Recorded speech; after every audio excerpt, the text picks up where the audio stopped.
Familia querida, ¿cómo están? Dios le bendiga. Acá estamos de Mahanaína, el campamento de Dios, tempranito con la palabra del Señor, Hebreos 6. Como dice esta carta, el apóstol acá le está escribiendo a los hebreos, a los judíos.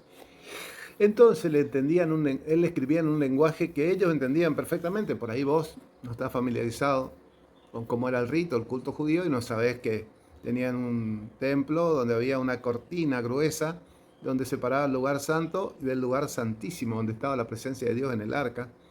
Y que no era el arca de Noé, te aviso. Era el arca del pacto, que era un cajón que Dios le mandó a Moisés a hacer, donde estaban la tabla de la ley, el maná, la vara de Aarón, querubines, estaban chapados en oro. Y eso estaba en un lugar que se llamaba el lugar santísimo.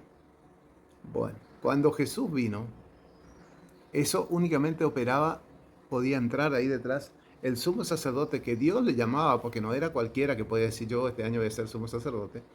Tenía que tener una serie de requisitos familiares, de linaje, de santidad, de testimonio y de un montón de cosas.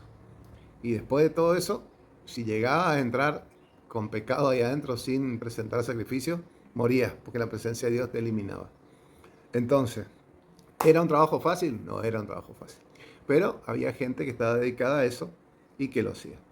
Cuando esa cortina era muy gruesa, muy pesada, se cree que tenía unos 10 centímetros de espesor, entre 10 y 15 centímetros de espesor, para que tampoco el viento levante la cortina, porque si no la santidad de Dios hubiera liquidado a todo lo que estaban en el otro lugar, en el lugar santo, ¿no es cierto? Y esa cortina se rajó, se abrió de arriba a abajo cuando Jesús murió por tus pecados y por los míos. Entonces él acá escribe y explica cómo era el sacerdocio de Jesús. Y después lo seguimos comentando, ¿ok? Verso 19 dice, tenemos como firme y segura ancla del alma una esperanza que penetra hasta detrás del santuario. Aleluya. ¿Quién es la esperanza? Jesús. Hasta donde Jesús, el precursor, entró, llegando a ser sumo sacerdote para siempre, según el orden de Melquisedec. ¿Qué quiere decir esto de según el orden de Melquisedec?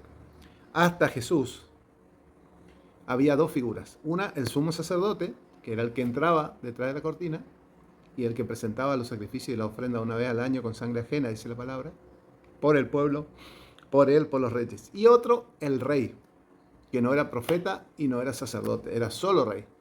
¿Ok? No quiere decir que por ahí esporádicamente el rey podía llegar a profetizar, pero no era su función el ser profeta. ¿Ok? Bueno, y acá Jesús entró, dice, como sumo sacerdote para siempre. Primero porque es eterno. Jesús no murió, está sentado a la derecha de Dios Padre Todopoderoso. ¿Ok?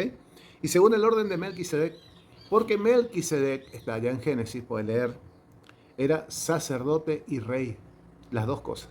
Aquel Melquisedec que se le apareció a Abraham es el mismo Jesús que aquí está tomando el sacerdocio, pagando con su vida por vos y por mí, resucitando y estando a la derecha de Dios en un sacerdocio para siempre según el orden de Melquisedec. O sea, ¿qué quiere decir esto?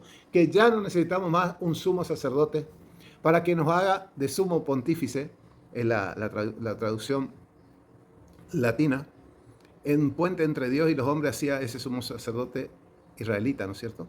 Que cuando Jesús murió y resucitó, se rasgó el velo de arriba abajo y se abrió la entrada directamente para que vos y yo, por medio de Jesucristo, entremos a la presencia de Dios. O sea, gloria a Dios porque Jesús es nuestro sumo sacerdote según el orden de Melquisedec, que es sacerdote y es rey para siempre. Aleluya.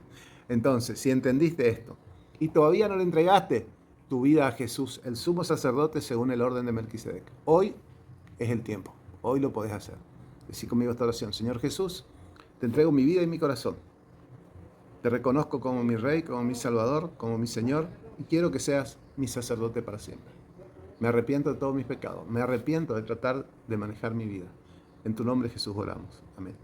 Si hiciste esto, tenés un sumo sacerdote para siempre. Jesucristo de Nazaret. Dios te bendiga.